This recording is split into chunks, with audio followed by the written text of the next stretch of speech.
Bonjour à tous, aujourd'hui vendredi 13 novembre 2015. Quoi? Vendredi 13? Oh arrête, c'est une super bonne date. Et oui, le vendredi 13 est une date qui fait frissonner plus d'un. Alors bonheur ou malchance?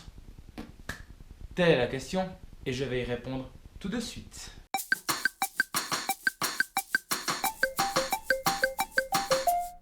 Depuis de nombreuses années, non, c'était encore avant. Et oui, depuis la nuit des temps, le chiffre 13 a une connotation négative, ce qui, pour les chrétiens, serait porteur de malchance. Et oui, en effet, durant la Cène... La scène? Oui, la Cène avec un C, qui correspond en fait dans la religion chrétienne au dernier repas du Christ. Ah ok, cool. Un repas que partageait Jésus avec ses 12 disciples appelés apôtres, mais dont un de ces derniers le trahira, a dénommé Judas le traître.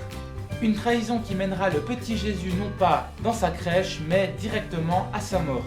Je dirais même plus une mort par crucifixion. Cet acte aura donc lieu le lendemain de ce repas, donc le vendredi. Et vu qu'ils étaient très à table, on associera donc le vendredi et le 13, ce qui donne le vendredi 13. Donc voilà d'où vient la superstition du vendredi 13. Ouais, bon, à qui veut le croire, hein. Mais arrête, c'est comme ça depuis la nuit des temps. T'as pas entendu, il vient de le dire. Moi aussi, ce qu'il faut ajouter, c'est qu'à cette époque, le chiffre 13 était un petit peu un chiffre imparfait, car c'était le 12 qui faisait la loi. Il y avait 12 lunes dans une année, les 12 travaux d'Hercule, les 12 dieux et les 12 signes du zodiaque. D'ailleurs, aujourd'hui, de nombreuses personnes craignent encore le chiffre 13. Par exemple, de nombreux hôtels n'ont pas de 13e étage, ni de chambre 13, et même certaines rues n'ont pas de numéro 13. Donc c'est pour dire ce que les gens peuvent penser. Ce chiffre 13 avait une très mauvaise réputation car il suivait directement le 12 parfait, ce qui a rompu toute cette belle harmonie et qui a mené tout droit au désordre le plus total.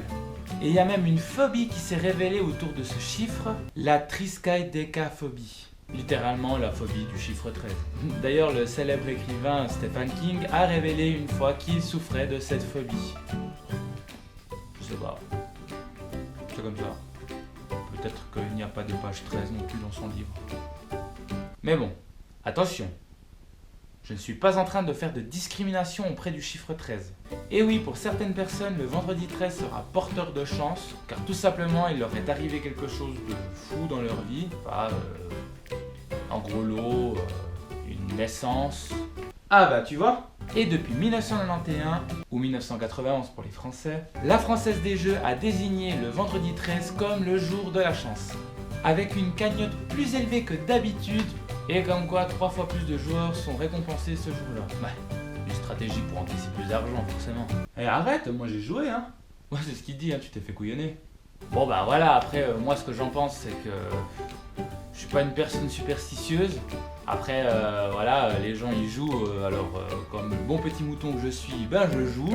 Je ne sais plus qui est l'auteur de cette citation, mais elle disait comme quoi si on veut gagner le gros lot, il faut travailler pour pouvoir s'offrir le billet. Donc moi j'ai joué, je vous tiendrai au courant de si j'ai gagné quelque chose ou pas. Mais bon, quoi qu'il advienne, j'ai toujours du plaisir à faire des vidéos. Et si celle-ci t'a plu, n'hésite pas à l'aimer, à la partager et même, pourquoi pas, t'abonner. Alors, salut!